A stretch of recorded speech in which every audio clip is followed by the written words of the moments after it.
قرآن امامہ ہے تیرا،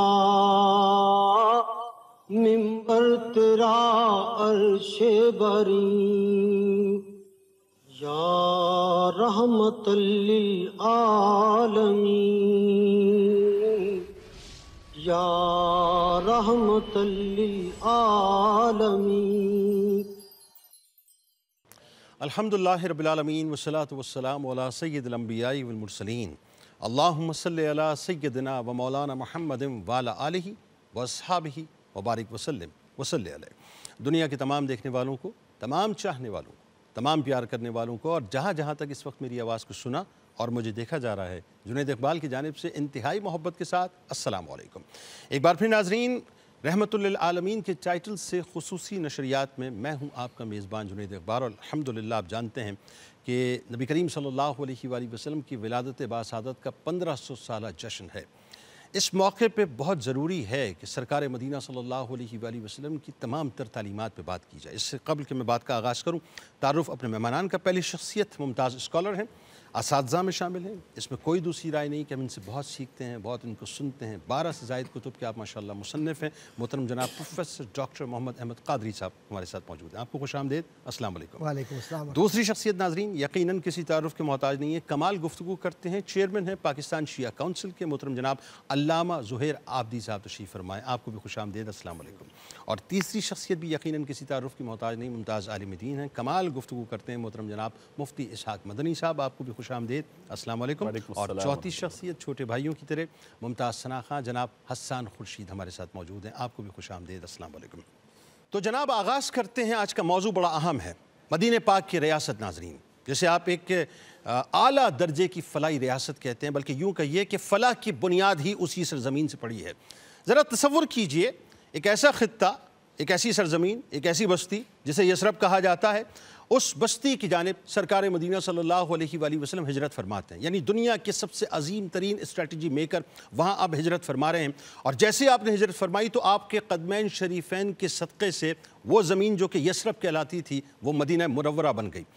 بات یہاں رکی نہیں ناظرین، بات کا آغاز تو یہاں پر ہوا ہے، کیونکہ دنیا کے جتنے بھی اسٹریٹجی میکرز ہیں نا، میں دعوے سے بات عرض کر رہا ہوں، اپنی ساری اسٹریٹجیز کو بنائیں، ان کی اسٹریٹجیز جب اپنے اوج کمال پہ پہنچیں گی نا تو رسول کریم صلی اللہ علیہ وآلہ وسلم کے در سے خیرات لیتی ہوئی نظر آئیں گی، کیونکہ سرکار کی اسٹریٹجی وہاں سے شروع ہوتی ہے جہاں پر دنیا کے تمام اسٹریٹجی میکرز کی اسٹریٹجیز ختم ہوتی ہیں، دم توڑتی ہیں۔ ذرا سوچئے، مہاجرین ہجرت کر کے اپنا سب کچھ چھوڑ کے وہاں پہ آ رہے ہیں، ان کی جائیدادوں پر قبضہ ہو چکا ہے، ظاہر ہے ان کو اس وطن سے نکالا گیا جسے مکہ پاک کہتے ہیں، اب مدینہ پاک کا انہوں نے سفر کیا ہے اور سرکار علیہ السلام کی آواز مبارک پر لبیک کہا ہے۔ یہاں انصار موجود ہیں، انصار معاشی طور پر مستحکم ہے، ان کا وطن ہے۔ سرکار علیہ السلام نے سب سے پہلے مواخات کے ذریعے سے آپس میں ایک دوسرے کے ساتھ بانڈنگ کروا دی، اور ایسی بانڈنگ کہ وہ معاشی طور پہ بھی مضبوط ہوئے اور معاشرتی طور پہ بھی مضبوط ہوئے، اور جو مدینہ کے تحفظ کا تصور ہے وہ سب سے پہلے ایک یکجہتی کی صورت میں سامنے آ گیا۔ تو سب سے پہلا کام تو سرکار علیہ السلام نے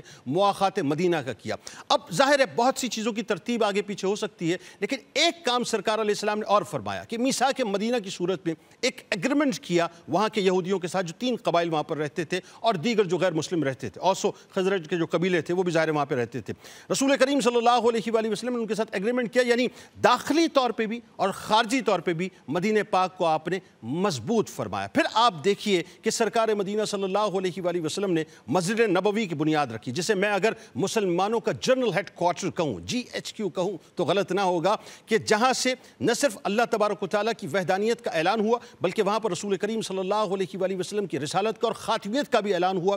رسول کریم صلی اللہ علیہ وآلہ وسلم کی امامت میں، ان کی مائیت میں صحابہ کرام رضوان اللہ تعالیٰ علیہم اجمعین اللہ کی ثنا اور توصیف کیا کرتے تھے، اس کی عبادتیں کیا کرتے تھے، یعنی وہ عبادت گاہ پہلی عبادت گاہ اس اعتبار سے ٹھہری۔ اور پھر سرکار مدینہ صلی اللہ علیہ وآلہ وسلم نے اس جگہ کو صرف عبادت کے لیے مختص نہیں کیا، سماجیات کی بات ہو تو وہ مرکز تھا، آپ سیاسیات کی بات کریں تو وہ مرکز تھا۔ رسول کریم صلی اللہ علیہ وآلہ وسلم نے لوگوں کے مسائل کی اگر بات ہو تو ان مسائل کے حل کے لیے جس جگہ کو مرکز بنایا وہ مسجد نبوی کو بنایا، اور اسی مسجد نبوی کے ایک کونے میں اصحاب صفہ کے لیے ایک چبوترا باقاعدہ جو ہے بنایا گیا، یعنی صفہ کے نام سے ایک چبوترا بنایا گیا۔ اور آپ دیکھیے ناظرین، ویسے تو پوری کی پوری مسجد جو ہے وہ یوں کہیے کہ علم کا مرکز، جسے آپ پہلا مدرسہ کہہ لیں، پہلا اسکول کہہ لیں، پہلی یونیورسٹی کہہ لیں، لیکن اصحاب صفہ میں وہ طلباء کے بیٹھتے تھے جو افورڈ نہیں کر سکتے تھے۔ یعنی اگر آپ یہ کہیے کہ اسلام کا پہلا ہاسٹل، یعنی ان طلباء کے لیے جو طلباء افورڈ نہیں کر سکتے تھے، وہ اگر کوئی ہے تو وہ اصحاب صفہ کا چبوترا ہے۔ یعنی وہاں سے تعلیم کی، تربیت کی اور علم کی روشنیوں کا سلسلہ بھی باقاعدہ شروع کیا گیا۔ اس کے ساتھ ساتھ مسجد نبوی کے بالکل ساتھ ناظرین رسول کریم صلی اللہ علیہ وآلہ وسلم نے ایک خیمہ تیار کروایا، جہاں پر جتنے بھی زخمی صحابہ تھے وہ آتے تھے اور ان کی باقاعدہ تیمارداری ہوا کرتی تھی، ان کی خدمت کی جاتی تھی۔ جو مریض تھے وہ یہاں پر آیا کرتے تھے، ان کی تیمارداری ہوتی تھی اور وہ اپنے امراض کا علاج یہاں پر کروایا کرتے تھے۔ یعنی اگر میں کہوں کہ مدینہ پاک کا یا اسلام کا پہلا ہاسپٹل کس نے قائم کیا تو وہ بھی رسول کریم صلی اللہ علیہ وآلہ وسلم نے مسجد نبوی کے ساتھ قائم کیا۔ اب آئیے اگلی بات کی طرف۔ آپ بلیو کیجئے، میں اللہ کی عزت و جلال کی قسم اٹھا کر ایک بات کہتا ہوں، اگر ہم صحیح طور سے میکانزم بنا لیں، اللہ تعالیٰ نے تو ہمیں چیریٹی کی صورت میں، انفاق فی سبیل اللہ کی صورت میں، زکوٰۃ کی صورت میں اتنا حسین ترین نظام دیا ہے کہ اگر اس کو صحیح طور سے ہم چینلائز کر لیں اور مضبوط کر لیں تو خدا کی عزت و جلال کی قسم ہمارے یہاں زکوٰۃ لینے والے نہ ہوں جیسے وہاں نہ تھے کہ رسول کریم صلی اللہ علیہ وآلہ وسلم نے۔ تاریخ تو بالکل یہ ٹھیک کہتی ہے کہ صدیق اکبر نے بیت المال کی ابتدا کی اور صحیح معنوں میں جو عمارت قائم ہوئی حضرت عمر فاروق رضی اللہ تعالیٰ عنہ کے دور میں، کیونکہ 22 لاکھ مربع میل تک اس وقت پہنچ چکے تھے۔ لیکن اس کی جو اوریجن ہے، اس کی جو بنیاد ہے، وہ سرکار مدینہ صلی اللہ علیہ وآلہ وسلم نے رکھی۔ یعنی آپ نے زکوٰۃ کا باقاعدہ کلیکشن کا نظام قائم فرمایا، آپ نے چیریٹی کی کلیکشن کا نظام قائم فرمایا، مال غنیمت آتا تھا اور ایگزیکٹلی اسی وقت لوگوں میں وہ تقسیم ہو جایا کرتا تھا میرٹ کی بنیاد پہ، یعنی جتنے ضرورت مند ہیں ان تک وہ تمام تر مال پہنچ جایا کرتا۔ یعنی فلاحی ریاست کا جو تصور ہے اس کا اوریجن جو ہے وہ سرکار مدینہ صلی اللہ علیہ وآلہ وسلم نے پیش کیا۔ اسی کے ساتھ ساتھ ناظرین رسول کریم صلی اللہ علیہ وآلہ وسلم نے داخلی طور پر مدینہ پاک کو مضبوط کیا اور خارجی طور پر مدینہ پاک کو مضبوط کیا۔ یعنی جو ڈیفینسو نظام تھا وہ مدینہ پاک کا بے انتہا مضبوط کیا گیا، تاکہ جتنے میثاق مدینہ کے ذریعے سے جتنی بھی وہاں پر اقوام رہتی تھی، جتنے بھی مذاہب رہتے تھے، وہ سب کے سب اس بات کے پابند تھے کہ وہ مدینہ پاک کا دفاع کریں اور مکمل طور پہ دفاع کریں۔ اسی طرح سے رسول کریم صلی اللہ علیہ وآلہ وسلم نے تمام تر جتنے بھی مذاہب تھے ان کو مکمل طور پہ آزادی دی، یعنی وہ اپنے مذہب کے معاملے میں آزاد تھے، ان پر کسی قسم کی غیر ضروری جبر نہیں کیا جاتا تھا، ان کو سیاست کی مکمل طور پہ جو ہے وہ آزادی تھی، ان کو سماجیات کی مکمل طور پہ آزادی تھی۔ غرض کے اسلام نے یہ بھی بتلایا کہ فلاحی ریاست کا ایک تصور یہ بھی ہے کہ اقلیتوں کے ساتھ برابری کا سلوک کیا جاتا ہے۔ اسی طرح سے سرکار مدینہ صلی اللہ علیہ وآلہ وسلم نے، آپ یہ دیکھیے جو معاشی نظام، جس معاشی نظام کی وجہ سے آج ہم پریشان ہیں اور ہر طرف ایک ہی آواز اٹھتی ہے کہ کسی طرح سے ہم اپنی اکانومی کو مضبوط کر لیں، اکانومی کو مضبوط کر لیا جائے، اکانومی پہ توجہ دیا جائے۔ ارے سرکار علیہ السلام نے پہلا کام ہی تو یہ کیا تھا، یعنی جو اکانومی مدینہ پاک کی یہودیوں کے قبضے میں تھی 70% آپ اندازہ کیجئے، اور سود کا نظام جو ہے مکمل طور پر رائج تھا، سرکار علیہ السلام نے میثاق مدینہ کے بعد وہ جو مدینہ پاک کی اکانومی تھی وہ یہودیوں کے ہاتھ سے جو اس خوبصورتی کے ساتھ لی کہ مسلمانوں کو معاشی طور پر مضبوط کر دیا، اور ایسا مضبوط کر دیا کہ ان کو کاروبار کی طرف لگایا، ان کو جو ہے وہ اپنا تجارت کی طرف لگایا، اور مسلمان تجارت کی طرف ایسے لگے کہ وہ یہودیوں سے پوری کی پوری اکانومی مدینہ پاک کی مسلمانوں کے ہاتھ میں آ گئی، اور سود کے نظام کو سرکار علیہ السلام نے مکمل طور پہ زمین بوس کر دیا، ختم کر دیا۔ تو سرکار مدینہ صلی اللہ علیہ وآلہ وسلم نے یہ جو 20-25 کلومیٹر پر مبنی ریڈیس میں ایک بستی تھی جو مدینہ پاک کے نام سے تھی، اس مدینہ پاک کو اتنا فلاحی انداز سے مستحکم کیا، اسے خارجی اور داخلی انداز سے اس انداز سے مستحکم کیا کہ آپ دیکھیے کہ صرف 10 برس کا ایک اشرے کا ٹینیور ہے ناظرین، یعنی 1 ہجری میں ہجرت فرما رہے ہیں، 11 ہجری میں آپ پردہ فرما رہے ہیں، 10 برس ٹوٹل آپ کو کام کرنے کو ملے۔ 20 سے 25 کلومیٹر پر مبنی یہ بستی، اس کا جو پرتاؤ ہے وہ اس انداز سے چھایا کہ پورے جزیرہ عرب میں سرکار کے پردہ فرمانے تک تمام تر نظام جو تھا یا انتظام جو تھا وہ مسلمانوں کے قبضوں میں آ چکا تھا. یعنی 12 لاکھ مربع میل پہ سرکار علیہ السلام کے پردہ فرمانے تک مسلمانوں کی حکومت ہو چکی تھی, جس میں معاہد بھی شامل تھے. اب آئیے ذرا بات کو اور آگے بڑھائیں. اس سلسلے کو صدیق اکبر نے کیری آن کیا, اس سلسلے کو عمر فاروق نے کیری آن کیا, اس سلسلے کو عثمان بن عفان نے کیری آن کیا, اس سلسلے کو مولا کائنات نے رضوان اللہ تعالیٰ علیہم اجمعین نے کیری آن کیا کہ صدیق اکبر کے دور میں آپ کو پتہ ہے مانعین زکوٰۃ کا مسئلہ آیا اور منکرین ختم نبوت کا معاملہ آیا, تو کچھ علاقے ہاتھ سے گئے لیکن آپ نے پھر اس کو ٹیک اپ کر لیا, تو آپ 12 لاکھ مربع میل تک ٹھہرے رہے. اس کے بعد معاملہ گیا عمر فاروق رضی اللہ تعالیٰ عنہ کے دور میں 22 لاکھ مربع میل تک آپ پہنچے. اس کے بعد معاملہ گیا سیدنا عثمان بن عفان رضی اللہ تعالیٰ عنہ کے دور میں, تو آپ 44 لاکھ مربع میل تک پہنچے اور مولا کائنات نے اس کو تمام تر فتنوں کے بعد بھی سسٹین کیا.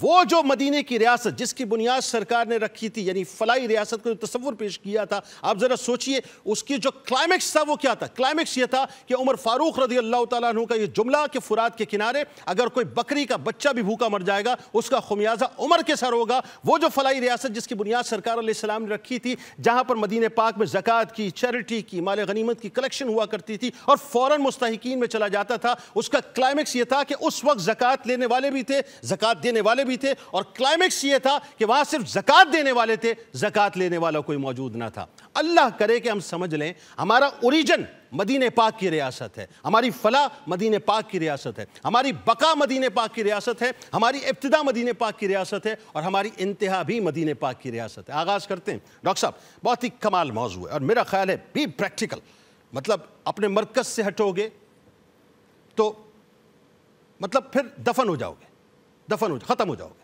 ہمارا مسئلہ یہ ہے کہ ہم نے اپنے مرکز کو چھوڑ دیا ہے. مدینہ پاک کی ریاست کا خاکہ, اس کا اوور ویو آغاز کیجیے. اعوذ باللہ من الشیطان الرجیم, بسم اللہ الرحمن الرحیم. مولا صلی وسلم دائما ابدا علی حبیبک خیر الخلق کلہم, یا رب بالمصطفیٰ بلغ مقاصدنا واغفر لنا ما مضی یا واسع الکرم. اصل میں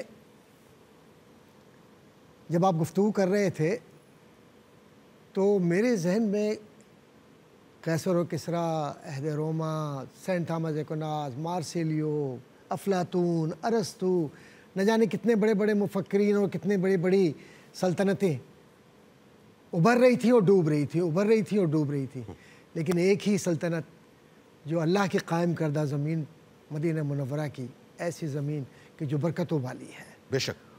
اور اس میں کوئی شک نہیں کہ اللہ تبارک و تعالیٰ کی طرف سے یہ اقتدار اعلیٰ جو اسلام کا تصور ہے, ذرا سا میں اس کو ریٹ کروں گا. کوئی یہ نہ سمجھے کہ مدینہ منورہ اچانک ایک ریاست بن گیا. مدینہ منورہ حضور کو جو حکمت عملی کے ساتھ اللہ تبارک و تعالیٰ نے تعلیمات اور رشد و ہدایت اور احکامات رفتہ رفتہ بھیجے, اس کے مطابق اس کی تیاریاں مکے سے ہی ہو رہی تھیں. بالکل ایسے.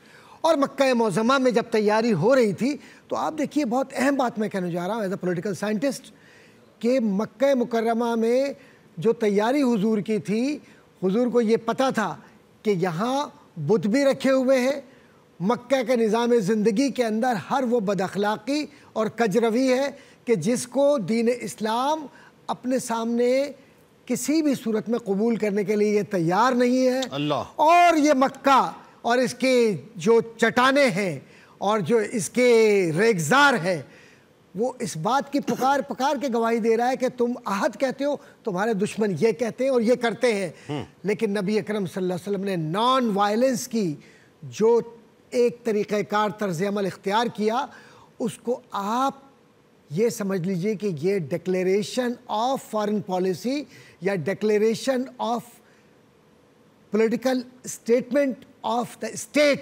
وچ is considered to emerge in future as a Madina Munawwara. Okay.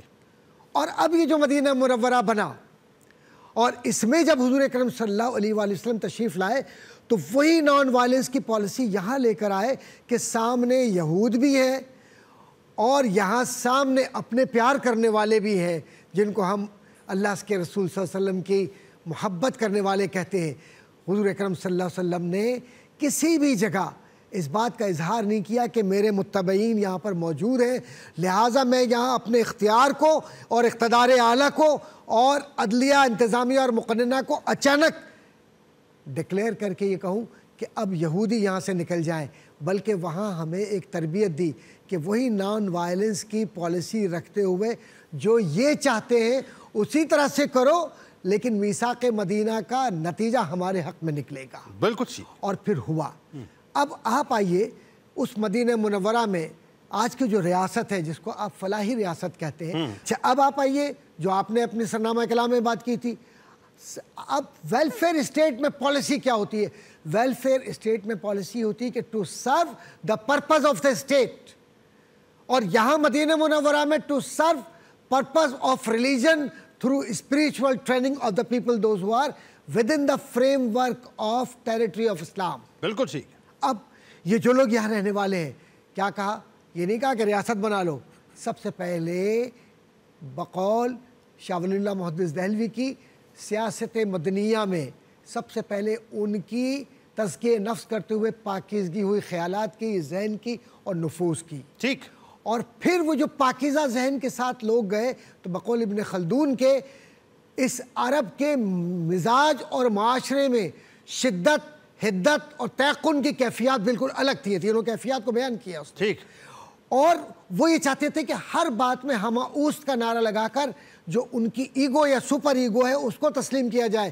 اللہ کے نبی صلی اللہ علیہ وسلم نے اس ایگو کو قتل کر کے ختم کر کے یہ بتلایا کہ صرف ذات ایک ہے جس کا نام اللہ ہے، یعنی حاکمیت اعلیٰ کا تصور صرف اللہ کا ہے، رب بس کے ختم۔ سامنے ہے، اور سرکار علیہ السلام نے قرآن اور اپنی جو پریکٹیکل لائف ہے اس کو اپلائی کیا بس اس لیے کہ انی تارکم فیکم الثقلین کہہ کر یہ بتلا دیا کہ تمہارے سامنے جو مثالی مملکت کو چلانے کے راستے ہیں، ایک اللہ کی کتاب، ایک میری سنت، اور دوسری حدیث کے اندر ہے کہ میرے وہ گھرانہ جس کو اہل بیت اطہار کے نام سے لوگ پہچانتے ہیں، اور تمسک کرنے کے لیے کہا کہ اس گھرانے کی رسی کو مضبوطی سے پکڑنا۔ اللہ۔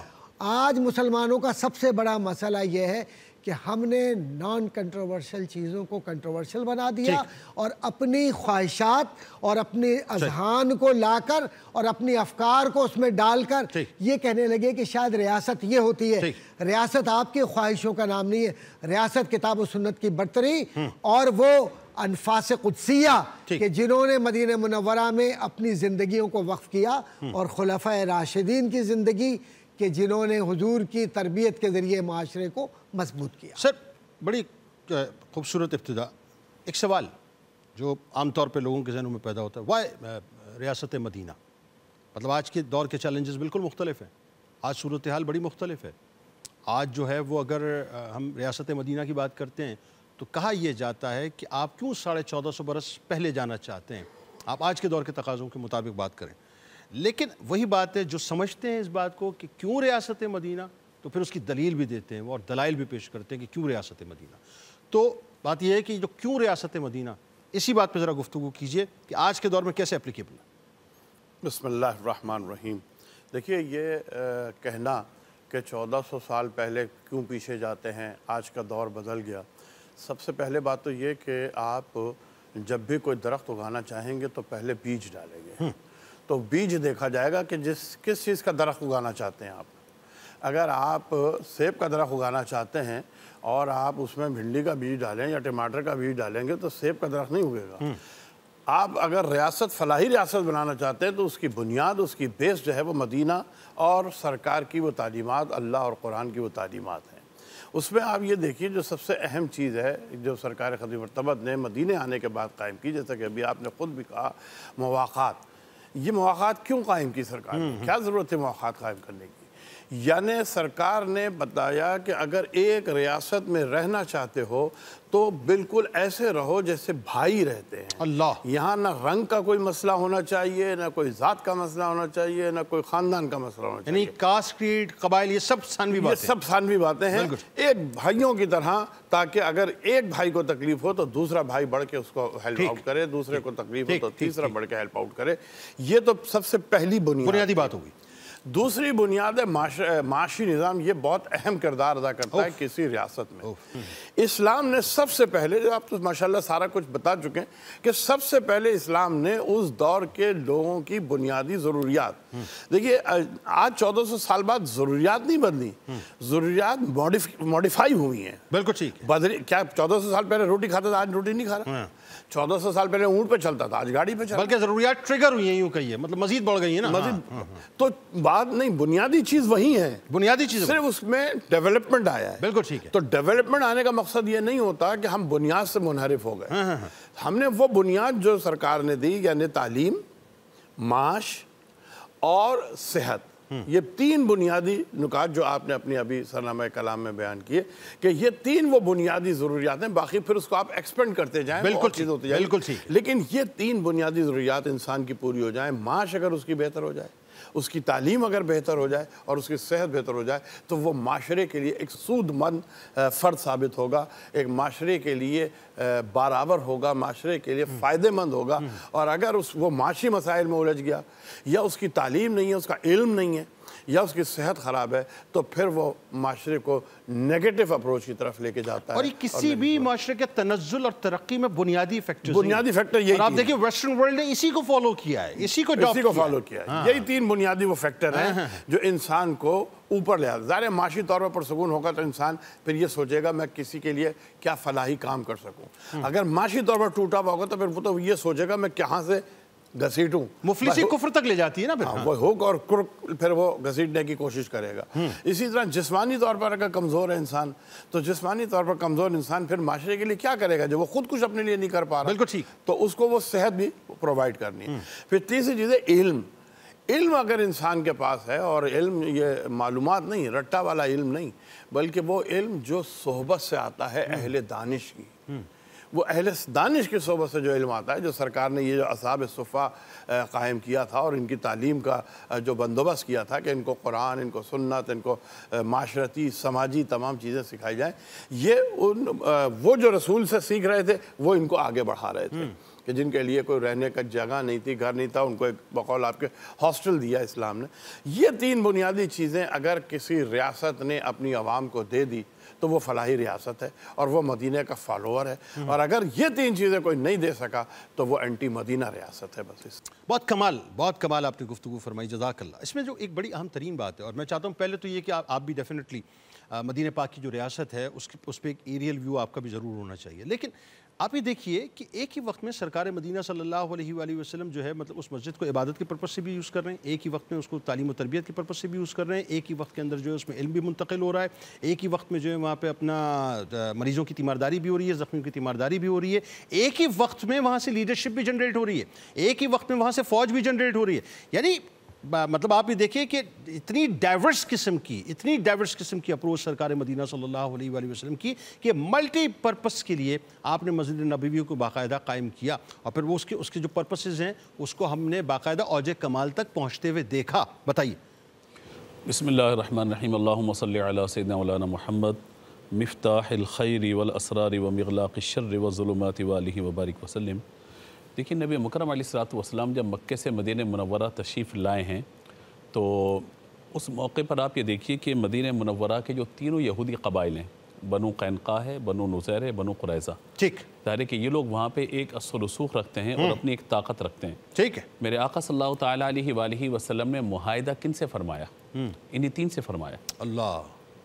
اور اگر آپ میثاق مدینہ کے معاہدوں پر جائیں گے، ان شقوں پر جائیں گے، تو ہم اس کو دو حصوں میں آسانی سے تقسیم کر سکتے ہیں. ایک حصہ تو وہ ہے کہ جو مسلمانوں کے درمیان آپس کے اندر ہے، ٹھیک، یعنی وہ لوگ کہ جو مہاجرین یہاں پر آ رہے ہیں اور جو انصار یہاں پر موجود ہیں، یہ لوگ آپس میں کس طرح رہیں گے؟ کیونکہ وہ باہر سے آنے والوں کو قبول نہ کریں انصار، تو پھر کیا ہوگا؟ تو اولاً میرے آقا علیہ الصلوۃ والسلام نے مواخات مدینہ کے ذریعے یہ جو مسلم ہیں، مسلمان ہیں، ان سب کو ایک کیا، ایک دوسرے کی ضروریات کے اعتبار سے. اور ظاہر ہے اس کی مختلف شرائط ہیں، شقیں وغیرہ وغیرہ، اور ڈیٹیل میں نہیں جا رہا. تو ایک تو نبی مکرم علیہ الصلوۃ والسلام نے مہاجرین کے لیے انصار کو تیار کیا کہ یہ ان کا استقبال کریں گے. نہ صرف یہ کہ استقبال، بلکہ ان کی تمام ضروریات زندگی اور کفالت کی ذمہ داری کو بھی قبول کریں گے. ٹھیک. تو جب یہ چیز، کیونکہ یہ بہت بڑا دل ہوتا ہے کہ اپنے گھر میں، اپنے شہر میں، اپنے محلے میں کس کو جگہ دینا آ کر، تو یہ بہت بڑی بات ہوتی ہے۔ اور جب کہ اختلافات بھی رہے ہوں انصار و قریش کے درمیان، پھر دوسرے یہ بھی دیکھیے انصار کا ذریعہ معاش کیا تھا اور قریش کا ذریعہ معاش کیا تھا۔ یہ کھیتی باڑی کرنے والے، وہ لوگ تجارت کرنے والے، یعنی کوئی جوڑی نہیں ہے برابر میں آپس میں، لیکن میرے آقا علیہ الصلوۃ والسلام نے اولاً ان لوگوں کو ایک کیا تاکہ جو باہر سے آنے والے ہیں مہاجر اور یہ انصار، وہ صرف مکے سے نہیں جہاں سے بھی دنیا بھر سے آنے والے ہیں، انصار اس کو قبول کریں، اور قبول کرنے کے بعد ان کو اپنے ساتھ مالی طور پہ کفالت کے طور پہ شامل کریں تاکہ زندگی کے معاملات آسان ہوں، اور وہ جو اپنا گھر بار سب کچھ چھوڑ چھاڑ کر آ رہے ہیں ان کو یہاں پہ اجنبیت محسوس نہ ہو۔ نمبر 1۔ نمبر 2 یہ کہ نبی مکرم علیہ الصلوۃ والسلام نے اس بات کو یقینی بنایا، اور انصار کی خواہش بھی تھی یہ کہ اللہ کے رسول آپ ہمارے پاس تو آ رہے ہیں، لیکن جب اسلام کو اللہ تعالیٰ طاقت و قوت اور عروج دے دے گا تو کیا آپ یہاں ہمیں چھوڑ کے دوبارہ مکے تو نہیں چلے جائیں گے؟ ایسا ہی تھا، آپ یہ گارنٹی دیں آپ ہمیں، ہم سب کچھ قبول کریں گے آپ کے لیے۔ میرے آقا علیہ الصلوۃ والسلام نے انصار کی محبت کو اپنی محبت قرار دیا، بیعت عقبہ ثانیہ کے موقع پہ جو جی اور کہا کہ انصار جس وادی میں چلیں گے میں اس وادی میں چلوں گا، اور یہاں تک فرمایا کہ اللہ تبارک و تعالی یقیناً اسلام کو طاقت و قوت، هو الذی ارسل رسولہ بالہدی ودین الحق لیظہرہ علی الدین کلہ، یہ جب دین اپنی طاقت کے ساتھ قائم ہو بھی جائے گا تب بھی میں تمہیں چھوڑ کے نہیں جاؤں گا۔ اس لیے آج بھی دیکھیے میرے آقا علیہ الصلوۃ والسلام وہیں پر تشریف فرمائے جس جگہ کا انتخاب انصار نے حضور کے لیے کیا تھا، رہائش کے لیے۔ تو یہ اول تو یہ تھا لیڈرشپ کیا ہے؟ کارکنوں کو استعمال کیا، وقت آیا تو چلے گئے کہیں بھی، یہ ایک طرف چھوڑ دیا کارکنوں کو نہتا نہیں۔ میرے آقا علیہ الصلوۃ والسلام نے وہ ریاست بنائی کہ نہ صرف یہ کہ مہاجرین و انصار بلکہ حضور خود وہاں تشریف فرمائے۔ تو یہ چیز ہمیں نظر آتی ہے ریاست مدینہ کے قیام میں عملی طور پر، پہلی چیز۔ دوسری چیز جو معاہدات ہیں، میرے آقا علیہ الصلوۃ والسلام نے جب مسلمانوں کے ساتھ یہ معاملہ کیا، میں چند شقیں اس کی بتا دیتا ہوں، پھر جو یہودیوں کے ساتھ حضور نے معاہدہ فرمایا جس کو میثاق مدینہ کہا جاتا ہے، اور میں تو ایک دین کے طالب علم ہونے کی حیثیت سے تمام لوگوں سے گزارش کروں گا کہ اپنے آقا علیہ الصلوۃ والسلام سے محبت کا اظہار کرتے ہوئے اس 1500 سالہ تاریخ کو آپ پڑھیں یا نہ پڑھیں پوری کو، لیکن کم از کم میثاق مدینہ کا مطالعہ ضرور کر لیں۔ بالکل ٹھیک۔ آپ کو اندازہ ہو جائے گا کہ میرے آقا علیہ الصلوۃ والسلام نے کس وسعت نظری کے ساتھ اور کس عمیق گہرائی کے ساتھ آقا علیہ الصلوۃ والسلام نے معاہدے فرمائے، اور اگر آج بھی یہود مدینہ کے ساتھ حضور کے ان معاہدوں کو دیکھ لیا جائے تو آپ کو اندازہ ہو جائے گا کہ میرے آقا علیہ الصلوۃ والسلام کا حق اور سچ کہاں کھڑا ہوا ہے، اور ان کا فتنہ و فریب کہاں کھڑا ہوا ہے۔ تو یہ میں چند نکات آپ کو پڑھ دیتا ہوں۔ پہلی بات تو یہ کہ مسلمان ایک دوسرے کے لیے اپنے آپ کو رضاکار سمجھیں گے، ایک دوسرے کی ضروریات کا خیال رکھیں گے۔ دوسرا یہ کہ آپس میں امن و اتحاد قائم رکھیں گے، کوئی لڑائی جھگڑا مسلمان آپس میں نہیں کریں گے۔ تیسرا میرے آقا علیہ الصلوۃ والسلام نے فرمایا کہ فوجی خدمت کا جب وقت آ جائے گا، جہاد کا وقت آ جائے گا، تو پھر یہ نہیں کہ مہاجر جائیں جہاد کے لیے انصار نہیں جائیں گے، انصار جائیں مہاجرین نہیں جائیں گے۔ فرمایا مدینہ منورہ کے اندر جب آپ سب تشریف فرمائیں تو لہذا لازمی طور پر آپ سب کریں گے۔ مزید اس کے اندر کچھ چیزیں اور آ جاتی ہیں، لیکن میں جلدی بڑھ جاتا ہوں آگے جو حضور نے یہودیوں کے ساتھ بات چیت کی ہے۔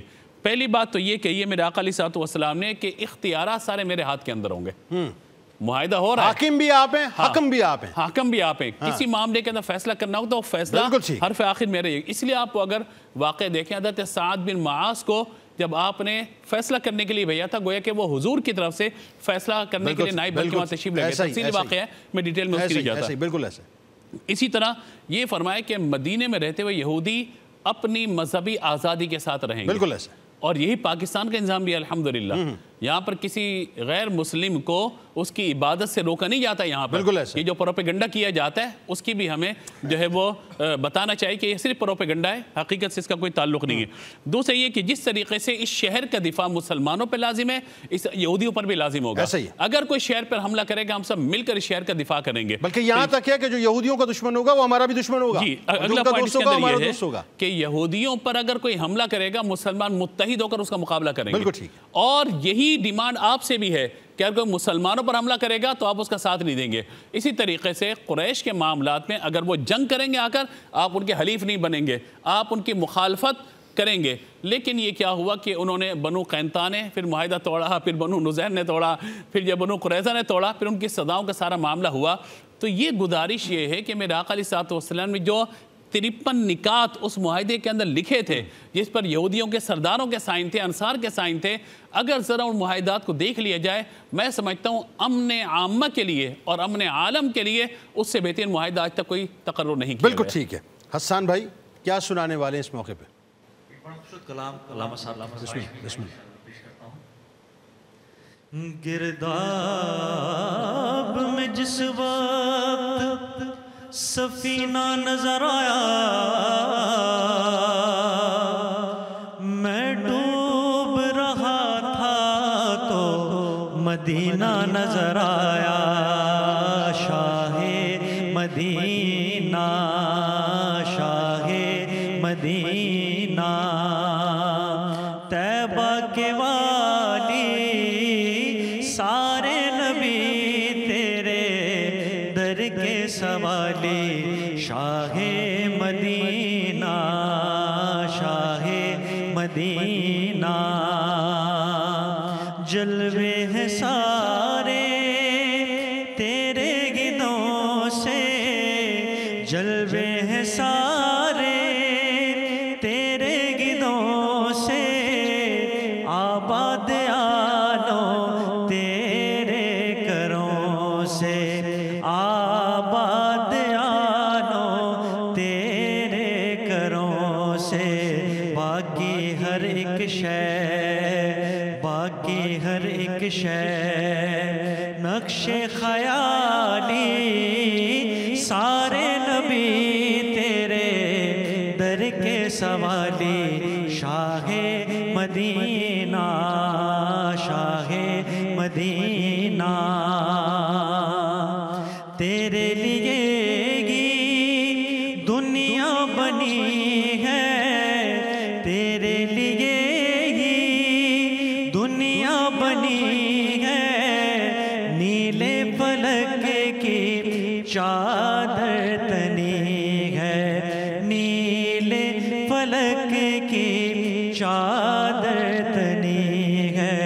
تو اگر نہ ہوتا، تو اگر نہ ہوتا، دنیا تھی خالی، سارے نبی تیرے در کے سوالی. شاہ مدینہ، شاہ مدینہ، تو نے جہاں کی محفل سجائی، تو نے جہاں کی محفل سجائی. تاریکیوں میں شمع جلائی، تاریکیوں میں شمع جلائی. کاندھے پہ تیرے، کاندھے پہ تیرے کملی ہے کالی، سارے نبی تیرے در کے سوالی. شاہ مدینہ، شاہ مدینہ، شاہ مدینہ، شاہ مدینہ. ماشاءاللہ، سلامت رہیے. ماشاءاللہ ماشاءاللہ ماشاءاللہ. ناظرین ہمارے ساتھ جڑے رہیے.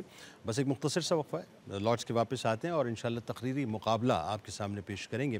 درود پاک سرکار کی بارگاہ میں اور ان کی آل کی بارگاہ میں پیش کیجیے. لوٹ کے سلسلے کو یہیں سے جوڑیں. یا رحمت للعالمین، یا رحمت للعالمین.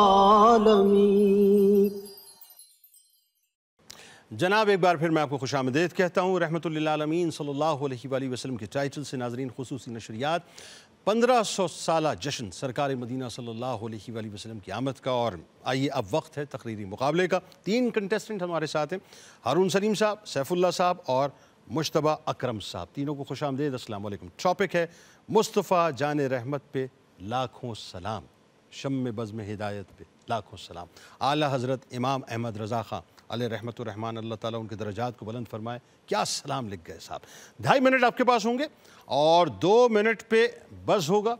یعنی آپ نے اپنی تقریر کو 2.5 منٹ میں ریپ اپ کرنا ہے. آپ کا خطاب قوم سن رہی ہوگی, مائک آپ کے سامنے موجود, روسٹرم آپ کے سامنے موجود. ہارون سلیم صاحب تشریف لائیے, تینوں ججز موجود ہیں اور آپ کا وقت شروع ہوتا ہے اب. فرش نشی یہ نوری خاکی مخلوق کہاں جانتی ہے کہ آپ کی مدح و ثنا ان کے بس کی بات نہیں, کہ آپ وجہ تخلیق کائنات ہی نہیں بلکہ وجہ بقائے کائنات بھی ہے صدر عالی وقار. سبحان. مصطفیٰ جان رحمت پہ لاکھوں سلام, اور کیوں نہ ہو کہ آپ کا بول بالا ہوا عرب کے صحراؤں میں, عہد کی صداؤں میں آپ کا بول بالا ہوا, کیسر و کسرا کے محلات سے افریقہ کے جنگلات تلک, ہسپانیہ کے ساحل سے جبر طالق تلک آپ کا بول بالا ہوا, مسلمہ کذاب کے دربار سے جنگ یمامہ کے میدان تلک آپ کا بول بالا ہوا, کہ آپ پر کروڑوں سلام جناب والا, مغرب کے کلیساؤں سے ہندوستان کے مندروں اور گرجا گھروں تلک آپ کا بول بالا ہوا, افریقہ کی ریتیلی زمین سے لے کر سندھ کی پتھریلی زمین تلک, کہ زمین نہ ہوتی فلک نہ ہوتا, عرب نہ ہوتا عجم نہ ہوتا, یہ محفل کونو مکہ نہ ہوتی, اگر وہ شاہ امم نہ ہوتا, اگر وہ شاہ امم نہ ہوتا. انسان کی ماہیت فقط مٹی کا گھرا ہے صدر عالی وقار, لیکن عشق مصطفیٰ کی آمیزش اسے اہل فلک کے سامنے بھی باعث رشک بنا دیتی ہے. وہ عشق جس نے صدیق کو صداقت, عمر کو عدالت, ذوالنورین کو سخاوت اور حیدر کرار کو شجاعت سے نوازا. وہ عشق جس نے حبشہ کے بلال کو رفیق مصطفیٰ اور افریقہ کے بربر غلام کو اسپین کا کشور کشا بنا دیا.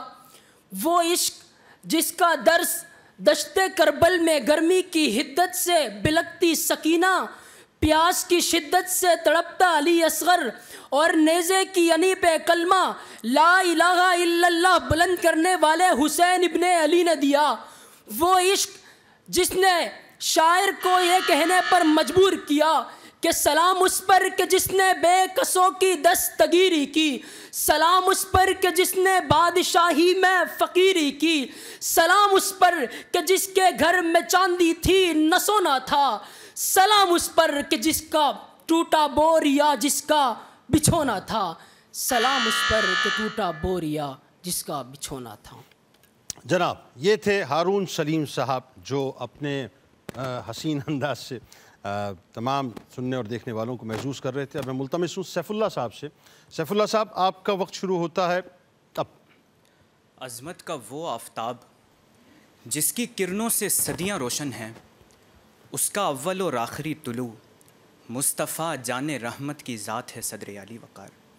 آج سے 1400 سال قبل سرزمین عرب میں وحشت کی رات چھائی ہوئی تھی. سورج بھی ظلمت کی قبا میں لپٹا طلوع ہوتا تھا. چاند کی چاندنی بھی جاتے جاتے اپنے ساتھ بے کسوں کی امیدیں بھی لے جاتی تھی. انسانیت اس مقام پر کھڑی تھی کہ جس کی لاٹھی اس کی بھینس کا قانون جاری تھا. جہالت نے اس کرۂ ارض پر اپنے پنجے اس طرح گاڑے کہ اشرف المخلوقات اپنے اپنے خداؤں کی تخلیق کر کے ان کی پوجا کرنے لگی, کہ قتل و غارت اور لوٹ مار پر فخر کیا جانے لگا, کہ جس کے ہاتھ میں تلوار وہی شاہ سوار وہی شہر کا سردار بن گیا, کہ بیوی بیٹی اور باندی میں فرق ختم ہو چکا تھا, معصوم بچیوں کو زندہ درگور کیا جانے لگا, کہ انسانیت مفقود اور انسانوں کا لباس اوڑے حیوان خدا سے بغاوت کے لیے اتر آئے تھے. اس سے پہلے کہ خدا کا قہر اس دنیا کو لے ڈوبتا, رب ذوالجلال کی رحمت کو جوش آیا اور اس کا رحم آمنہ کے رحم میں رحمت للعالمین بن کر نازل ہوا. ان کی آمد کے بعد دنیا کا دستور بدل گیا. زندہ درگور ہونے والی بچیوں کو عزت و مرتبہ عطا کیا گیا, ماؤں کے قدموں تلے جنت تلاش کی گئی, شوہر کو مزاجی خدا مانا گیا, یتیموں کو دستے شفقت و مہربانی بخشا گیا. تو پھر میں کیوں نہ کہوں کہ مصطفیٰ جان رحمت پہ لاکھوں سلام, شمع بز میں ہدایت پہ لاکھوں سلام. مصطفیٰ جان رحمت پہ لاکھوں سلام کیوں نہ ہو صدر علی وقار، کہ جو مسکرائے تو وضحیٰ کملی میں لپٹے تو یا ایھا المزمل، جس کے لیے کہیں انا اعطیناک کالکوثر کی بشارت تو کہیں ورفعنا لک ذکرک کی سعادت، وہ جس کے راہ گزر سدرۃ المنتہا ٹھہرے، وہ جب معراج پر جائے تو پہلے آسمان پر حضرت آدم علیہ السلام، دوسرے پر یحییٰ، زکریا اور عیسیٰ، تیسرے پر یوسف، چوتھے پر ادریس، پانچویں پر ہارون، چھٹے پر موسیٰ اور ساتویں پر حضرت ابراہیم علیہ السلام منتظر ہوں۔ کہ صدر علی وقار آئیں سیکھیں اس جان رحمت سے کہ جس نے سچائی کی تربیت کی تو صدیق اکبر بنا دیا، عدل کی طرف نگاہ اٹھائی تو عمر فاروق بنا دیا، سخاوت کا سبق پڑھایا تو عثمان غنی بنا دیا، اور مکتب شجاعت میں شیر خدا بنا دیا کہ وہ جو ساری دنیا کے غم اکیلے تنہا سہتے ہیں اسی کو یہ جہاں والے محمد مصطفیٰ کہتے ہیں۔ صدر علی وقار آج ضرورت اس امر کی ہے کہ ہم حق کو حق اور باطل کو باطل کہیں، کیونکہ رسول اللہ کی زندگی کا ایک ایک پہلو ہمیں اپنی زندگی میں آگے بڑھنے اور کامیاب ہونے کا درس دیتا ہے۔ شکریہ، بہت شکریہ سیف اللہ صاحب، آپ کی گفتگو سن کے بڑا لطف آیا۔ اور آخری کنٹیسٹنٹ جناب مجتبیٰ اکرم صاحب، آپ کا وقت شروع ہوتا ہے اب۔ 12 ربیع الاول 570 عیسوی جناب عبد المطلب اور بی بی آمنہ کے پاکیزہ خانوادے سے رحمت کی کرن آفتاب کی مانند طلوع ہوئی، فاران کی چوٹی سے آفتاب رسالت کی زو جھلملائی، عرب کے ریگزار سے مہتاب نبوت کی ضیاء پھیلی، عالم انسانیت میں مدثر، مزمل، طٰہٰ اور یاسین کی گونج ابھری کہ آپ صلی اللہ علیہ وسلم کی تشریف آوری الویت و ابدیت کی اس شان سے ہوئی کہ آپ تمام جہانوں کے لیے رحمت کہلائے۔ آپ کی آمد پر کعبے کے بتوں نے سرنگوں ہو کر آپ کا استقبال کیا، آتش کدہ فارس نے سر دھو کر قدم چومے، قیصر و کسریٰ کے محل کے کنگوروں نے ٹوٹ کر مبارکبادیں دیں، نیل کے ساحل سے خاک کاشگر نے جب جشن مسرت منایا تو رب کائنات کے کلام مبین میں کہے ہوئے الفاظ ثبوت صداقت بن گئے کہ ہم نے آپ کو تمام جہانوں کے لیے رحمت بنا کر بھیجا ہے۔ عالی وقار، جب آپ تمام جہانوں کے لیے رحمت بنا کر بھیجے گئے ہیں تو آپ پر لاکھوں سلام کیوں نہ ہو کہ جب صفحہ ہستی سے اعلیٰ و ادنا، امیر و غریب، عربی و عجمی کا فرق مٹ جائے تو دنیا پکارتی ہے مصطفیٰ جان رحمت پہ لاکھوں سلام، کہ جب دہائیوں تک ظلم و ستم سہنے کے باوجود فتح مکہ کے دن عام معافی کا اعلان کیا جائے تو زمین مکہ پکارتی ہے مصطفیٰ جان رحمت پہ لاکھوں سلام، جب جبرائیل دو پہاڑوں کو ملانے کے سوال پر انکار سنتے ہیں تو بے ساختہ پکار اٹھتے ہیں مصطفیٰ جان رحمت پہ لاکھوں سلام، اور جب اسلام کے پہلے مؤذن ہونے کا شرف ایک حبشی غلام کو عطا کیا جائے تو کائنات بے ساختہ یہ پکار اٹھتی ہے مصطفیٰ جان رحمت پہ لاکھوں سلام۔ منصفین ذی وقار، آپ کی ذات پر لاکھوں سلام کیوں نہ ہو، آپ نے تمار کو میثم تمار بنایا، سلمان کو سلمان محمدی بنا دیا، اویس کو اویس قرنی کا درجہ دیا اور بیزر کو بوزر بنا دیا۔ عالی وقار، آپ کی آمد اسلام کا بول بالا، آپ کی آمد کفر کا منہ کالا، آپ کی آمد اندھیروں میں اجالا، کہ ارے عرش کی زیب و زینت پہ عرشی درود، فرش کی طیب و نزہت پہ لاکھوں سلام، نور عین لطافت پہ الطف درود، زیب و زین نظافت پہ لاکھوں سلام، مصطفیٰ جان رحمت پہ لاکھوں سلام، شمع بزم ہدایت پہ لاکھوں سلام۔ شکریہ۔ شکریہ جی۔ اس سے قبل کے ظاہر فیصلے کی اناؤنسمنٹ آپ کریں، میں ایک تو ملتمس ہوں رضوان زبیری صاحب سے وہ تشریف لائیں اور نعت رسول مقبول صلی اللہ علیہ وآلہ وسلم سرکار علیہ السلام کی بارگاہ میں پیش فرمائیں، لیکن دو چار باتیں نوجوانوں آپ سے اور بہت ضروری ہیں۔ ایک تو بنیادی طور پہ جو سب سے زیادہ میرا کنسرن رہتا ہے وہ تلفظ کے حوالے سے رہتا ہے، اور یہ بہت ضروری ہے کہ ہمارے نوجوانوں کو یہ تلفظ جو ہے نا اس پہ بہت کام کرے، گو کہ اگین وہی بات پوٹینشیل بہت ہے، اس میں کوئی دوسری رائے نہیں، کریج بھی ہے اور ترقی بھی انشاءاللہ بہت کریں گے آپ لوگ، اور یہ تو ظاہر ہے ایک سیکھنے سکھانے کا عمل ہوتا ہے جو ہمیں جاری رکھنا چاہیے۔ تو اس کو اسی طرح سے لیجئے گا۔ ایک تو یہ کہ مسیلمہ کذاب اصل نام ہے، آئی ڈونٹ نو، مجھے یاد نہیں آ رہا، میرے خیال سے ہارون سلیم صاحب آپ نے جو ہے وہ مسیلمہ کذاب اصل ورڈ ہے۔ دوسرا گرجا گھر، تیسرا قیصر و کسریٰ، ٹھیک ہے جی، اور یہ مزاجی خدا نہیں ہوتا، مجازی خدا ہوتا ہے، منہ سے شاید آپ کے مزاجی خدا نکلا تھا، اور لفظ کنگرے ہے، اور جناب عبد المطلب، یہ جو میرے ذہن میں اس وقت میرے جو باتیں آ رہی ہیں میرے ذہن میں، باقی میرا خیال ہے شاید مزید اس پہ کامنٹ جو ہے وہ اپنا ہمارے جو ججز ہیں وہ کریں گے، لیکن ایک بات جو بہت زیادہ مجھے محسوس ہوتی ہے اور میں سمجھتا ہوں کہ اس پہ جو ہے وہ آپ کو بہت ایمفیسائز کرنا چاہیے کہ ایک تو عشق کا موضوع نہیں تھا، موضوع تھا مصطفیٰ جان رحمت پہ لاکھوں سلام. یعنی وہ ہے نا کہ وہ جو نہ تھے تو کچھ نہ تھا، وہ جو نہ ہو تو کچھ نہ ہو، جان ہے وہ جہان کی، اور جان ہے تو جہان ہے. تو اس جہان کی جو ساری رحمت ہے نا، اس کی جان بھی سرکار علیہ السلام ہے. تو رحمت کے پرسپیکٹیو میں بہت ساری مثالیں دینے کو تھیں. عشق کا موضوع ایک الگ موضوع ہے بالکل، اس پہ الگ سے بات ہو سکتی تھی. تو موضوع پہ کوشش کیا کیجئے کہ چاہے آپ کے پاس 2 منٹ ہے 2.5 منٹ ہیں، لیکن بلٹس کی صورت میں بہت کچھ بیان کرنے کو ہے سرکار علیہ السلام کی رحمت کے حوالے سے. باقی میرا خیال ہے آپ لوگ مزید میرا خیال 1 بائی 1 جو بات آپ کیا فرمائیں گے؟ ماشاءاللہ بہت خوبصورت گفتگو تھی. وہ بات صحیح ہے جو ابھی ہمارے بھائی فرما رہے تھے کہ اس میں آپ کو تلفظات کے ساتھ ساتھ خاص طور پر جب مقابلہ بہت قریب ہو، اور بقیہ مجموعی طور پر ٹھیک ہے، آگے وقت کے ساتھ ساتھ ٹھیک ہو جائیں گے انشاءاللہ. کیا بات سر، آپ کیا کامنٹ ہاں بہترین ہے ماشاءاللہ. ادائیگی تینوں کی بہت اچھی تھی. ادائیگی میں کوئی وہ نہیں ہے کہ ان کی ادائیگی میں، اور ظاہر ہے کہ تجربات بڑھاتے ہیں. تلفظ اور وقت ڈیوریشن کا خاص طور سے ان کو خیال رکھنا چاہیے. اور تیسرے آپ نے بہت اہم توجہ دلائی کہ موضوع جو تھا وہ جان رحمت پہ اصل میں موضوع نہیں سمجھ پائے. اور موضوع میں عشق پہ وہ چلے گئے، اور عشق بھی ظاہر ہے سرکار ختم مرتبہ کا عشق الگ موضوع ہے. تو یہ ذرا سا اگر میرا خیال ہے جو بھی ان کو دیتا ہے یہ بتاتا ہے وہ بریف اگر کر دیں پہلے تو شاید یہ رحمت پہ بہت بات ہو سکتی ہے. بہت بات ہو سکتی ہے. وما ارسلناک الا رحمۃ للعالمین. جی فرمائیے. ایک تو میں گزارش کروں گا کہ آیت مبارکہ میں جو ہے نا وما ارسلناک الا رحمۃ للعالمین، بالکل رحمت ہی کہا جائے زیادہ بہتر ہے. یہ رحمت ہمارے یہاں غلط علام ہو چکا ہے، لیکن اصل جو لفظ ہے وہ رحمت ہی ہے. تو یہ سب نے رحمت ہی کیا ہے اس کو، تو بہتر ہے اس کو رحمت رہنے دیں. بالکل میری رائے کے اندر جو ہے وہ سیکنڈ جو تھے سیف اللہ، ان کو کانٹینٹ جو ہے وہ مجتبیٰ اکرم کا مضبوط تھا زیادہ، لیکن انداز اور بغیر اٹکے اور پورا مکمل کرنے کے اندر سیف اللہ صاحب نے اس کو زیادہ بہتر کیا میری رائے میں. باقی دونوں ہمارے علماء. سر آپ نے کیا مطلب مجھے تو فائنلی بتائیے نتیجہ کیا اخذ کیا آپ نے؟ فرسٹ سیکنڈ تھرڈ بتائیں. جب گفتگو ہو رہی تھی تو میرا خیال ہے کہ کامن کنسنسس یا سب کا اتفاق اس بات پر ہے کہ قومی بیانیہ کیا یہ بتائیے. ہاں قومی بیانیہ سیف اللہ صاحب جب اللہ کی تلوار ہے تو اس پہ آگے کوئی بات ہی نہیں ہے. اچھا سیف اللہ تو ویسے بھی سیف اللہ بالکل ٹھیک ہے جی. تو آپ کو بہت مبارک جی.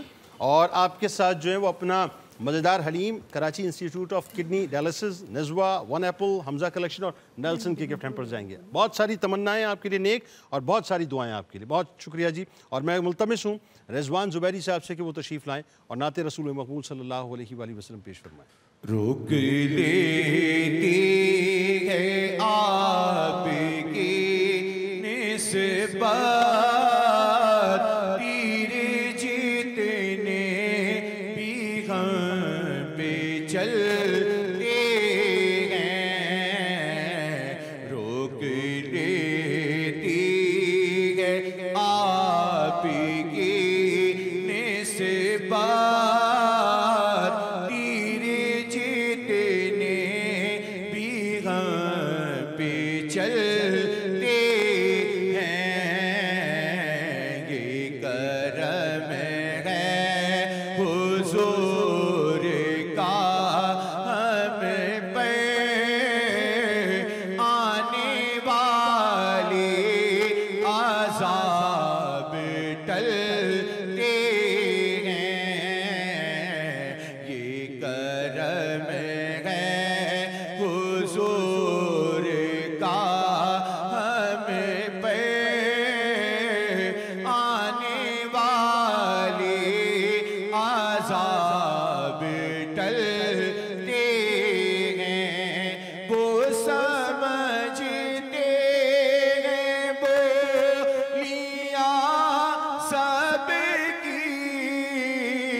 رحمت للعالمین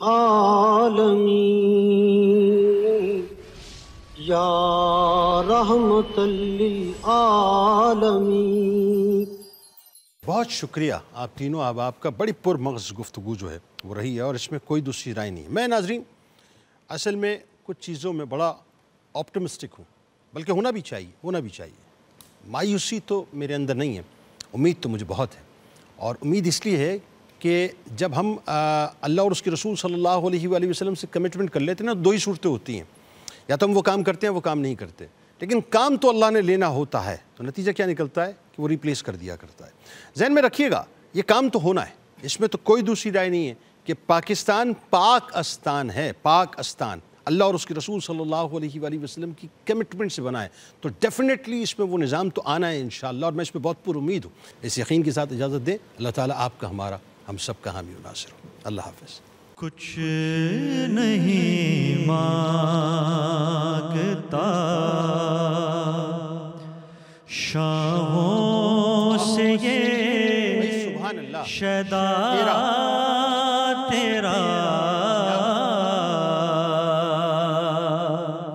اس کی دولت ہے فقط نقش کفے پا تیرا،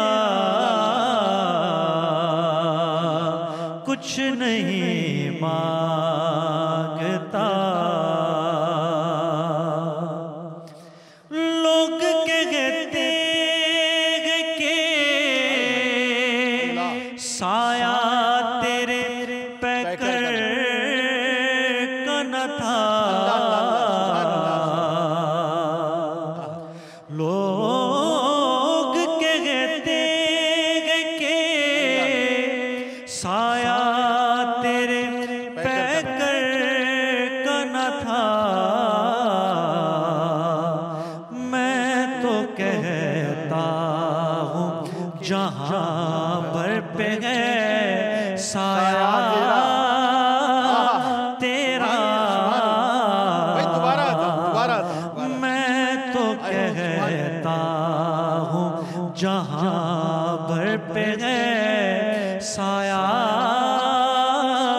تیرا، کچھ نہیں مانگتا۔